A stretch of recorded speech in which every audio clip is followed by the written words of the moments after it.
Welcome. I'm Jane Pfeiffer, founder and president of Fieldtrip, and this is Mission Multiplier. It's a regular video segment where we focus on how to help nonprofits reduce their largest expense. And that expense is hidden. It's not on the balance sheet. It's the cost of lost opportunities because people don't know you, don't understand you, don't think you can help them, or don't understand why they should help you, because your mission isn't connected to their world. And when we bridge that gap, we create a mission multiplier. So unless you've been living under a rock, you've heard about AI and how it's coming for our jobs. Well, that's one school of thought. Or another way to think about it is, I can't wait for it to do all the work for me. Or maybe you're in a third bucket, which is complete and total denial. That until someone forces the issue or you have to, you don't know what to think about it. So you're just going to keep it over there. What I'm going to do today is break down a very practical application of AI and where the value is and where it is not. It is not coming for our jobs, at least not in my lifetime. And I'll show you why. So recently, Fieldtrip was working with a nonprofit client that works in affordable housing. And this effort that we did with them was what we call our Do It With You program. So instead of, as an agency does, coming, learning, walking away, doing the work, and bringing back different iterations for the client's feedback, we did a series of workshops just about every week for about 20 weeks and actually built all these elements together, and that resulted in a playbook.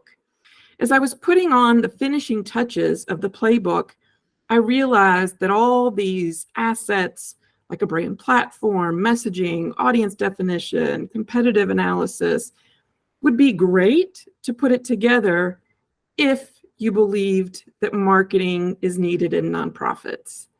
If I removed the marketing expert, I was caught with the thought that would the executive leaders and the board of directors actually feel that this playbook was helpful and that marketing and communications was so instrumental that they couldn't let it just sit on a shelf. They had to fill the position or find expertise. And what I came away with is really a philosophy. And stating that as a means of, if the organization does not say yes to these philosophies, then the following playbook is irrelevant. Let's just call it what it is. And so I looked to the philosophies that we at Fieldtrip have developed over our years of working with nonprofits. I started with 3 and they changed a little bit. Now it's 4. And as I was trying to put this in writing, I use them a lot when we're doing models and exercises and in conversations with clients, but I've never really written them and then built upon each philosophy in a narrative format. I started and got, I'd say, about 80% of the way through. I understood what it meant, but it just wasn't punchy enough to really be convincing and to stand in this playbook as an ultimatum in a way. So to the reader, I wanted it to say that if you can't say yes to this philosophy, stop reading. We've got to work on that belief before any of the subsequent information is helpful. So I turned to ChatGPT. And I thought of this video and what a great way it would be to kind of demonstrate at least what I hear nonprofits and a lot of leaders talking about what they think AI is and how it can be used. So you now know the context. There's a playbook. I've written a lot of it. And these philosophies, like I said, we've been working with for years. So I thought I'd play the, hey, AI is going to replace me, and maybe that's a good thing because I won't have to work so hard. So let me share the different iterations that I did. So in the type of thinking where, hey, AI is going to, again, do my work for me or make my work significantly easy, I decided, okay, let's not feed it anything. So what are 4 nonprofit marketing philosophies, right? First one, authentic relationship building. True. Goes on to explain. 2, strategic targeting and segmentation. Also true. 3, impactful storytelling. And 4, my least favorite, integrated multi-channel approach. Probably the only word that I like less than multi-channel is omni-channel. But let's take that 4th point and really read it. Integrated multi-channel approach. This marketing philosophy recognizes the importance of using various channels and touch points to reach and engage diverse audiences. By integrating traditional and digital marketing strategies, such as social media, email marketing, events, and public relations, the organization maximizes its reach and impact. This approach ensures a cohesive and consistent brand presence across channels, enabling the nonprofit to effectively communicate its message and mobilize supporters. Did you catch it? What this paragraph is simply an explanation of what a multi-channel approach is. It doesn't explain why it's important, why it applies to nonprofit when you might think it doesn't, and how to use it, and how to know if you aren't multi-channel. It's not a philosophy at all. It's a definition, and then the explanation, or a vocab term and the definition of that. And when you look at all 4 of these, it's to some degree the same story. It's a hot marketing term or jargon, and then an explanation of what that jargon means. To me, there was nothing useful here. It might have been helpful if I had not had my own philosophies as kind of seed copy, and I was looking for a place to start. I wouldn't use these, but it might prompt exploration and more thinking on 1 or 2 of these and then take it from there. So the next prompt that I used, and again, I used ChatGPT, is I asked the AI to polish these 4 nonprofit marketing philosophies as if they were writing an advertising headline. So these 4 statements are my thoughts. It's Fieldtrip's 4 beliefs. We believe if these 4 things are true, then marketing really can be a game changer for your organization. If you can't subscribe to these, then should we really be doing the work together? Because it's likely we're not the right fit, or you need to be looking at a different area to improve upon. So giving the AI these very specific thoughts, it came back with this. So you can see it. It's a 2-word statement, or close to a 2-word, and then a brief headline, if you will. This was helpful. And I didn't take it verbatim because still it didn't sit right. For example, number 3, smart marketing. Well, I don't like that because it implies there's dumb marketing. And I also don't like it because the topic that we're talking about is marketing. So to say smart marketing, it just doesn't seem to be a direction. So now let's look at these side by side in terms of the polished prompts that I got back, or polished statements, and then what I ended up using as the opening statement for each of these narratives. So the first, unleash success, put the beneficiary first, and the rest will follow.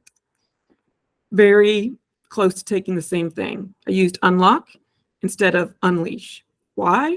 I often talk about nonprofit leaders with this feeling of being stuck. They don't know where to start. They don't know what to do, or they feel trapped because they're the best kept secret. And so unlock felt more like a realistic emotion that a nonprofit leader might face and recognize. Second, make an impact. Share your mission's power, not just your work.